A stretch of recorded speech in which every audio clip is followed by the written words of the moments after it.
Hello, hello, and welcome. Welcome, everybody, to the new year. This is 2021 already.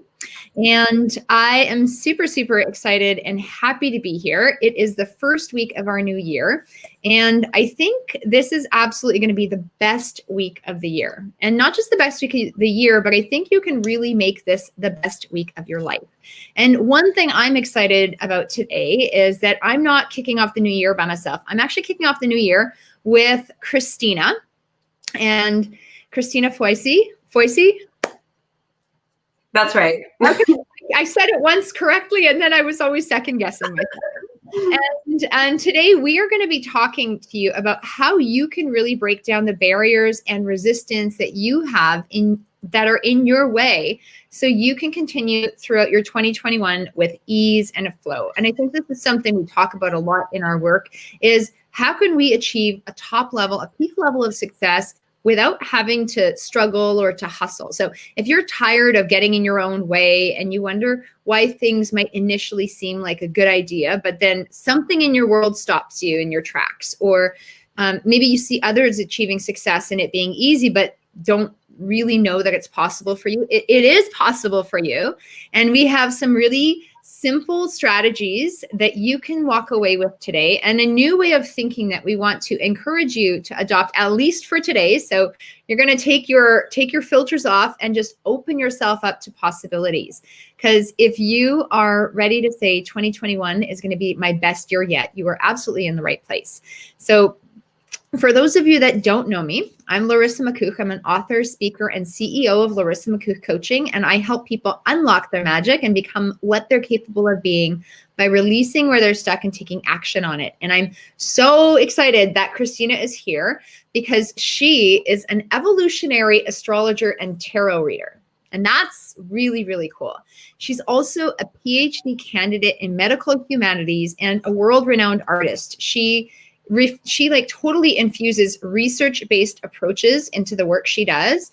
And she also uses a lot of creativity and intuition in her work. So I love the blend of the concrete with the flow. So she's got the structure and the flow.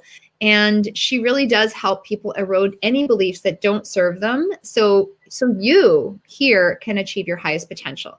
So Christina, maybe I'm sure you could go on for like decades with all of the amazing things that you've done in your life, but maybe just tell us a little bit about yourself. Like, who are you? Who are you, Christina? And what would you like people to know about yourself just before we get into some amazing questions I've got for you? For sure. Thank you for inviting me, and thank you for having me on this platform. It's a real pleasure. So I think you did a great introduction saying who I am, but I'm also, I'm a poet and a sound artist and an author. And my PhD focuses on blending literary research with sound studies. So my project is actually incorporating sound that translates a text into kind of a different vibration and medium to allow people to experience the information on a whole new level, right? And I came into this world of astrology and tarot purely by accident and purely by following my heart. And I know that sounds kind of cheesy, but it's true. I developed a love for it without really a reason. Like, it just was something that fascinated me because I loved how it helped me uncover layers of my own unconscious, of my own kind of programming or paradigms that I was carrying. And again, such great tools for self-discovery, and they are so different. Tarot and astrology couldn't be more different, but they connect. And so I can't wait to tell you guys more about that.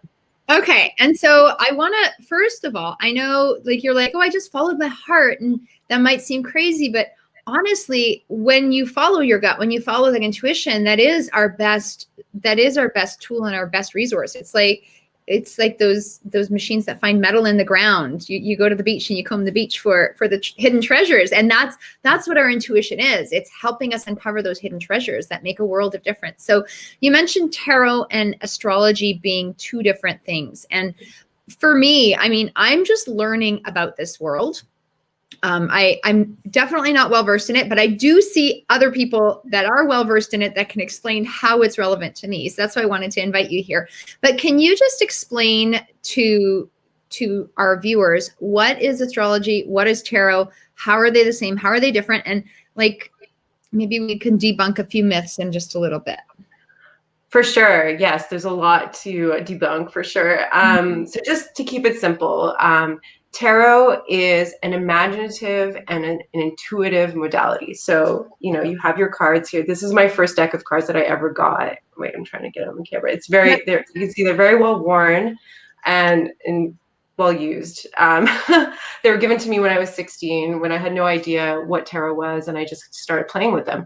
And so there is a playfulness with tarot. It is almost like a game that you are, rolling the dice and you're taking a chance, you're picking a card, and then you're contemplating the card. You're contemplating the image. So it works really, really well with the unconscious, right? If the unconscious works with images and symbolism, it's a great way to sit and reflect and meditate. So if you have a meditation practice, if you have a creative practice, pulling a card and sitting with it, of course, you can have a guidebook that helps you learn more about these images. And then astrology, on the other hand, so, I'll pull up here's my astrology chart. So you see, it's way more mathematical. There's geometry, there's numbers, there's shapes and squiggly lines, and you look at this and you're like, what the hell? I don't know what this is. And that's why, it takes a lot more, I would say, discipline and study to go deep into astrology. It's like, for instance, I took courses. I never took a tarot course. I, was self-taught. But I would say the link is that it works with archetypes. Right? So in, let's say, the tarot deck, you have what we call the major arcana, which maps the fool's journey. And the fool could be the self, right? The self is born and then goes through a series of challenges and trials and tribulations until it reaches the end, which is the world, which is completion, right? And there's 12 kind of cycles, just like there's 12 months in a year, there's 12 signs in astrology, and there's 12 houses, which are all aspects of life, right? Aspects of the journey of life, right? So to the hero's journey, like yeah, exactly. So like just Campbell perspective, you have the hero's journey. That's what every Hollywood film is based off of. Yeah, and the fool is actually it's not like a negative sense. It's the guy who's jumping off the cliff, taking that leap of faith, being born, that kind of initiative leap that you have to take in order to get things done, right? So yeah, that would be the correspondence. But also astrology is great, and from an evolutionary perspective, and I use that word very intentionally because it's based on self-development and potential, right? So it's not the kind of doom and gloom, fade it, kind of like, oh no, I have, this aspect or that aspect and I can't do anything about it. No, it's about understanding, well, what can be done and where can I take this? There's no negative or positive, right? Everything is just as it is, and it's just information that you can use to know yourself. And when you know yourself, you can align better with the energy around you, right? So if everything is energy, if you know that, this is a blueprint of, where the planets and were aligned at the specific time and place of my birth. It's almost like a photograph of the sky, right? And that alignment of energy reflects on my own psyche, on kind of unconscious patterns and things that perhaps I don't even know about, and also my life's direction and the potential of it. It's like, here's a roadmap. You might want to take it, or you might want to do something different, right? It's up to you and up to your free will. So tarot is kind of similarly. There's this great book called Tarot and Psychology that talks about using tarot to kind of strengthen your imagination and intuition, strengthen your kind of sensibility to look at metaphor as a vehicle, right? Metaphors are ways that you take the unconscious and bring it into consciousness. And when it's in consciousness, then you can change it. And that's the key. So I think both are different, similar, and useful. Yeah, and I think one of the biggest things, I'm taking ferocious notes, by the way. I have to bury my head in my book.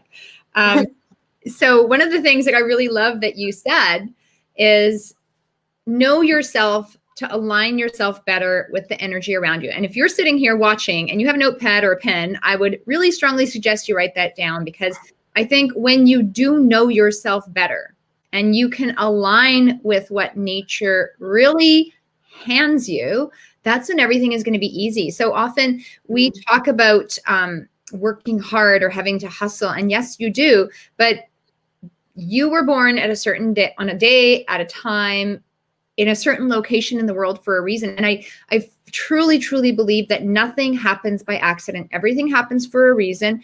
And we create our own reality, even if we are not aware of it.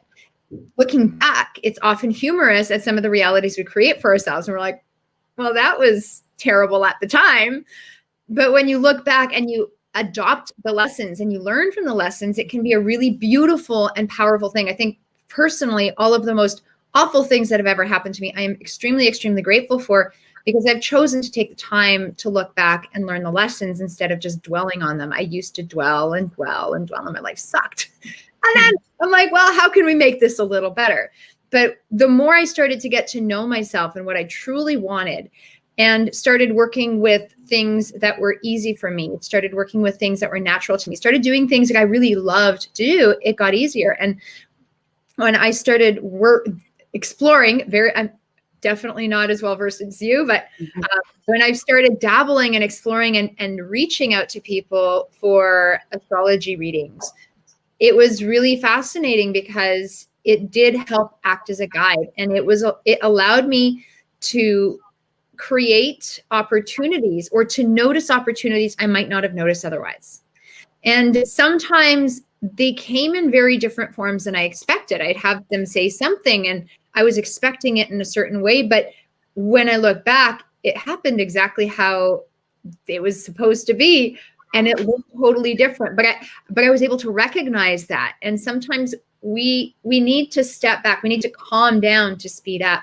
And I think this is a beautiful guide. It's like, why fight reality? Why not work with it? So my notes that I'm suggesting you write down are: know yourself and align better with the energy around you, right? Because it's a more joyful experience. Like, the planet and the universe has been around for a long time. And I think astrology is a study that has actually been around for hundreds of thousands of years. And so often it can be a confusing thing. When you held up the chart, you're just like, yeah, look at that. And it's like, I had no idea they even did that, because I don't study it at that level. And I love looking at the geometry and the shapes, because all of it has meaning. There's no accident in here. And it's also great to look in retrospect, right? Because you can track so much of your own timeline, and not only just present timeline, past, future. You know, if you believe in past lives, you can look at past life energy that you're still carrying and that you need to let go of and release. It's really fascinating. And when you go back to thinking about how astrology was used by our ancestors, by ancient civilizations, whether it's Egyptian, Greek, Sumerian, we're using this knowledge to plan, right? To know when was it a good time to construct a new building? When was it a good time to plant a new crop? You know, it was used in a very kind of mundane, practical sense, like everyday magic kind of practical sense. And I think it still can be used that way. Like, I use the moon cycles to plan projects, and that might sound strange to people, but you know, at the new moon, that's when it's a really great time to set your intention, plant the seeds for what you want to accomplish at the full moon. And the full moon is when you kind of reap the benefits, right? So the full moon is shining a light where you can, everything is revealed and everything comes to fruition, right? And all of this stuff, it's like, it's the metaphors and the symbolism, it just makes a lot of sense. You know, it's very, at the end of the day, it's very rational, which I love. And I love how you talked about the moon cycle, because often we look at things like, we have our yearly calendar, we have our months, we have our weeks, we have our quarters, and we do a lot of planning on a monthly basis. And we typically use the calendar month, but if you start doing things based on the natural cycles, it might adjust the timeline a little bit, but it still is so similar and so parallel to the actual tools and strategies we use in typical and traditional business planning. And pay attention to your calendar. Your calendar has the full moon and the new moon on it, all of them. And month comes from the word moon, right? So it's linguistically and even practically, there's still traces of the kind of ancient ways of doing things, which is great. I think one other thing that really I was thinking of when you were talking about the new moon is, especially for women, we have hormones, which are impacted on a monthly basis. And when there are certain natural times for us to be creative, there are certain natural times for us to get to work and really hustle, where we can thrive and we're so excited. There's natural times where we just need to rest. And when you really start looking at the natural cycles, I'm just using hormones as an example, but for especially for women, when you work with your natural flow, when you work with the Earth's natural flow, I think you stop getting in your own way as often. And that's something that we don't necessarily talk about when it comes to goal setting and a typical way of thinking, right? We set goals, we achieve them, we get in a good mood, yay! But this is like the stuff that the elite do. This is the stuff that really spiritual people do.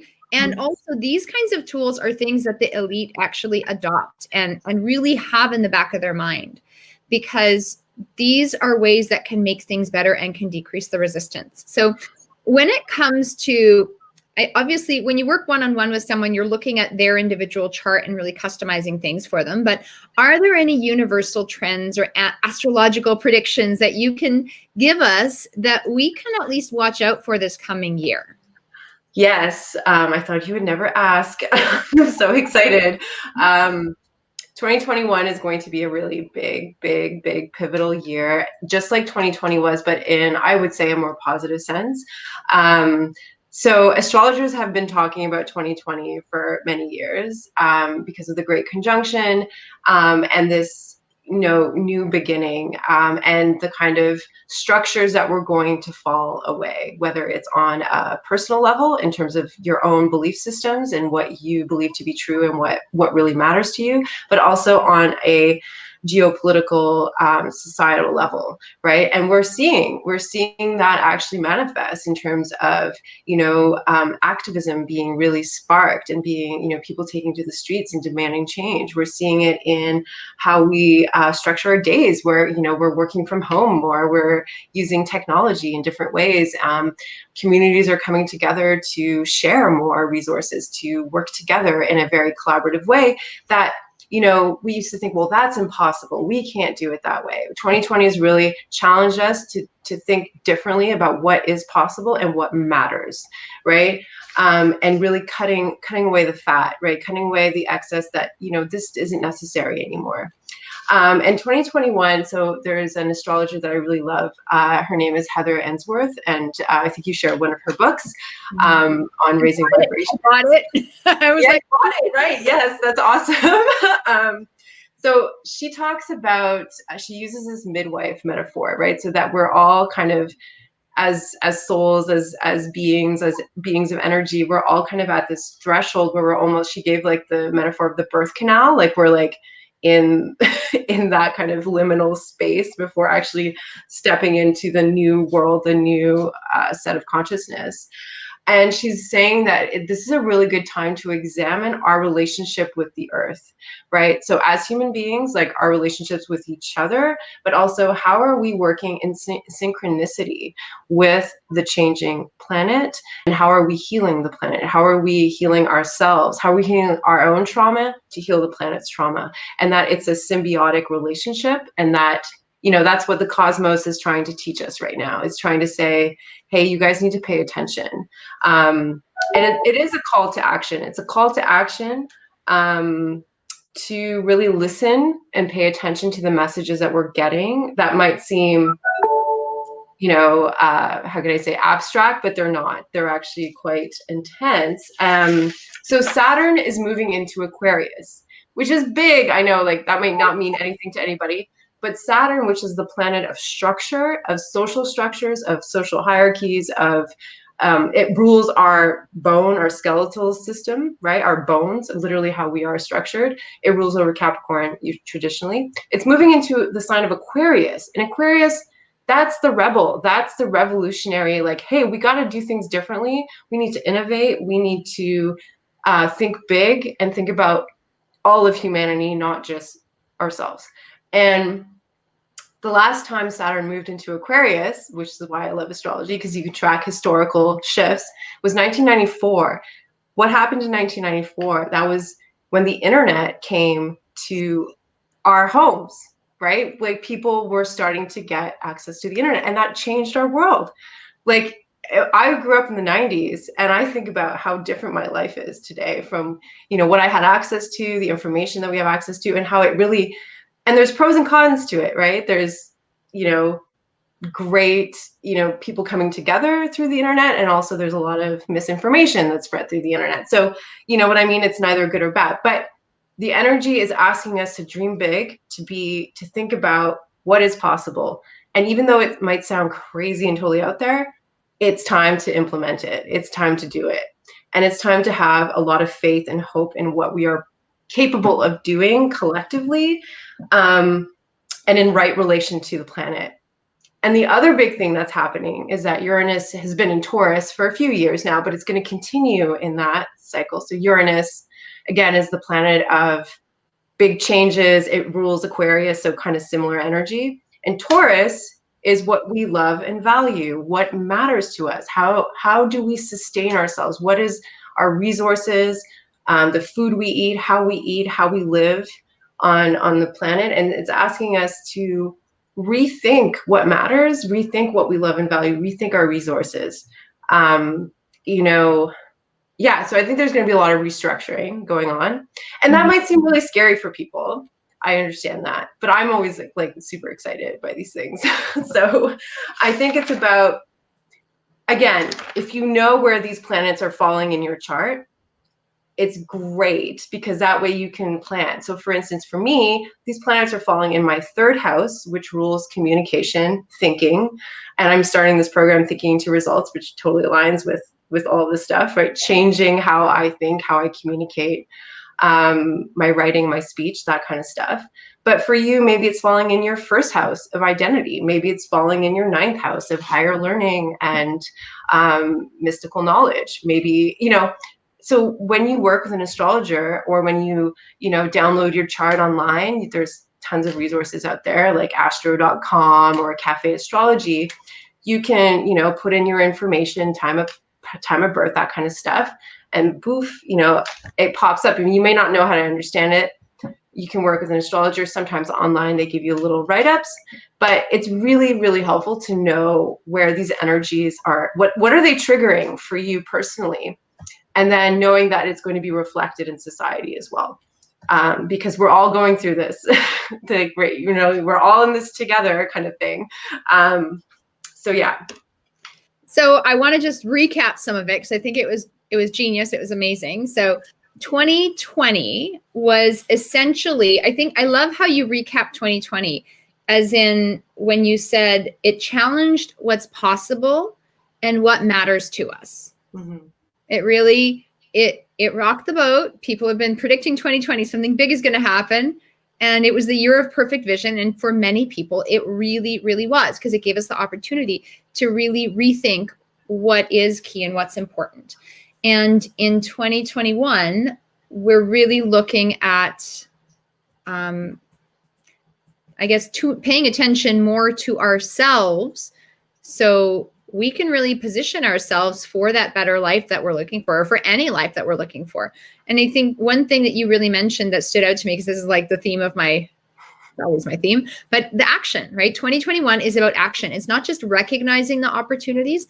It's about noticing the opportunities that you have in front of you and taking action on it. And I think there's an extra emphasis that you placed on the action side of it, because there are things that we've been sitting on and contemplating for decades. And this is the optimal time to do something about it. Like energetically, like if you've been putting something off, like now is the time to make it happen, because it's going to be leading you to something that you don't even know you're capable of. And you can't predict what that is. You just kind of have to take the leap of faith, just, jump. You'll build wings on the way down. They'll come. But it was really beautiful when you said, like, 1994 was the last time this happened, and that's when the internet came in, and that revolutionized the world. We may not have a new internet, but big things are coming. Big things are happening. I've been feeling people and hearing people. I've got goosebumps. Just like, I don't understand half the messages coming, but I know something really big is happening right now. Even today, there are big things that are supposed to be happening in the world, and it's up to us to just show up the best we can, so we honor and respect that. So exactly. Showing up, I think that's a key word, and knowing and trusting that however you show up, that's what matters, right? And that be open to the change, be open to new ways of doing things, because it will serve you. Again, I can't say exactly what that's going to look like, but I think that's part of the excitement, right? Mm-hmm. You can direct certain people to certain directions, but ultimately it's our job. It's not your job. It's not like the magic wand's job to say this is exactly what's going to happen and it looks like ABC. You're going to get some general trends that you need to start paying attention to, because ultimately you are the creator of your own destiny. Mm-hmm. We take responsibility for ourselves. That's what we're here for. And the more we start to get to know ourselves, the more we start to pay attention, the more we recognize these opportunities and can jump with certainty, with complete belief that it's going to work out. You don't have to doubt yourself, because you'll have done your homework in advance. The most successful people make decisions quickly and change them slowly, because they've spent the time thinking about what the implications of those decisions are going to be well in advance. They're ready for the decisions because they know where they're going, and they have that path or direction for the future. And I think this astrological roadmap and the intuition that you can learn through tarot, these are tools that we can add to our toolbox. And what better way to enter the new year than with literally a blueprint that the planet designed for you? Right. Pretty simple. Beyond my capability and your capability, but like, let's get the blueprint that the planet designed for us and work with it. Absolutely. Things to come. So I love the general universal trend that you shared with us. So if someone was looking to do some work, I know I've searched a ton of resources online. There is a lot, and I've gotten so many things that are cool, but I really don't know what they mean. Like you look up, what is it, the astrology section in the newspaper, and oh yeah, don't go there. I'm like, don't go there. Don't go there.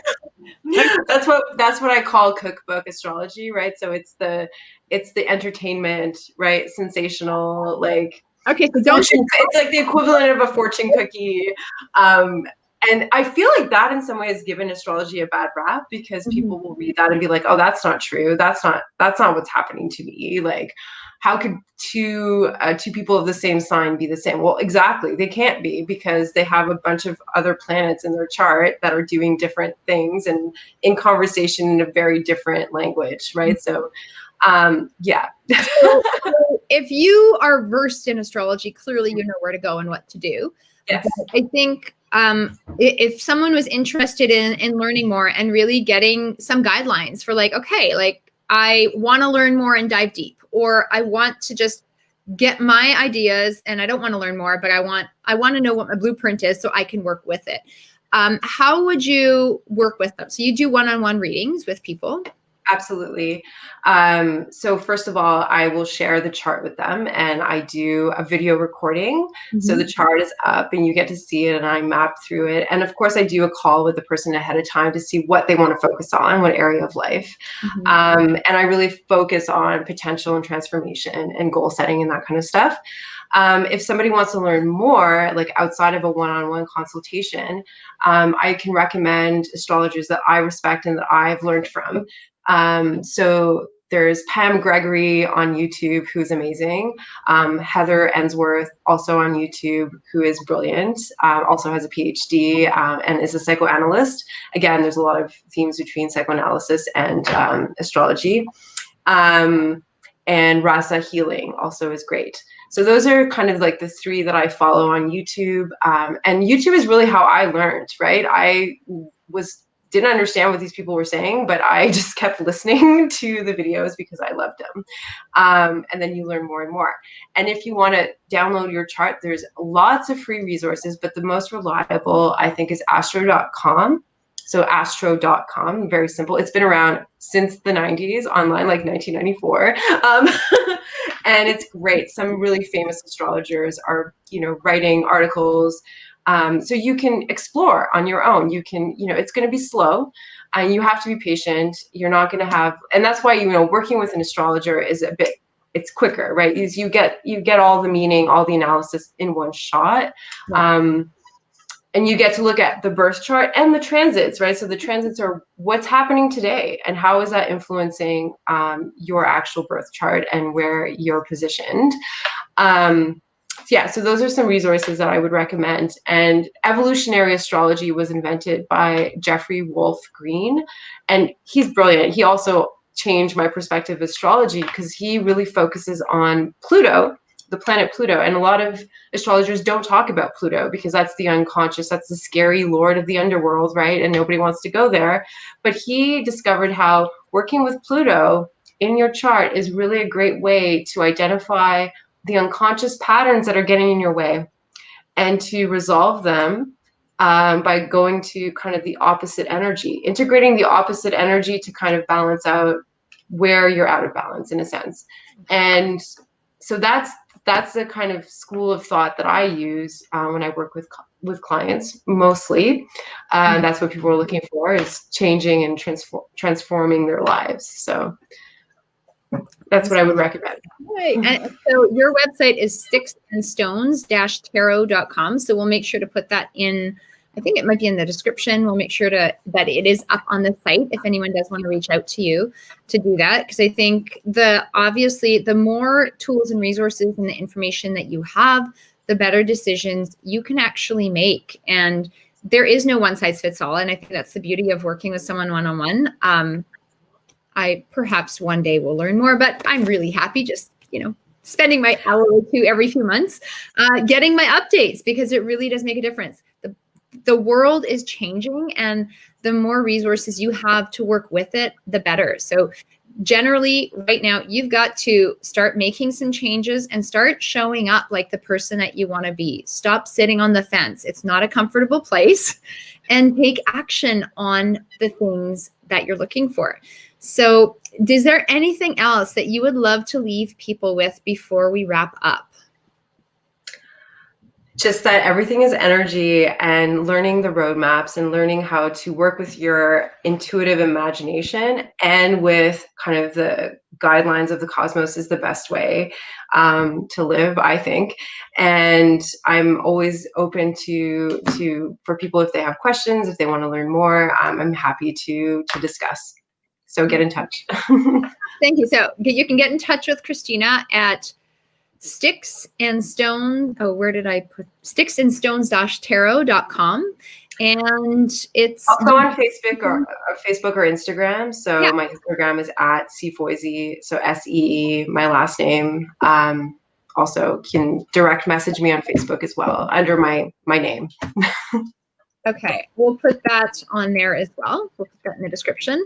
So definitely reach out if you're interested in learning more and really working one-on-one. I think it's a beautiful thing that you do. And I am personally more curious about the sound now. I didn't know you did like sound therapy and sound integration with that. So well, one last thing, I'm actually developing a sound astrology component of my readings. So because your chart actually has frequencies and vibrations, I want to actually channel that into a sound, like a small sound clip, depending on where you want to go. Like if you want to focus on your sun, your moon, your Venus, whatever you want to focus on, that I could create something that you could listen to as part of your meditation practice. because I think that would be really cool. So that's something I'm working on. That's amazing. So thank you so much for coming here. And thank you guys for joining us. This has been an amazing kickstart to the year, because I think when you work with the natural laws of the universe and when you work with the universe, you can really align yourself and your 2021. And that's exactly what Christina helps you do through natural processes, through the intuition of tarot, through the science and genius, like the physics of astrology. And she is an expert at reading all the craziness that are in all these books that I don't understand, but I really appreciate. And I think it can help be an excellent, excellent guide for your future. So I am personally looking forward to 2021, and I can't wait to keep working even more with you throughout the year. And thank you so much for being here. Thank you so much for having me, Larissa. Bye for now.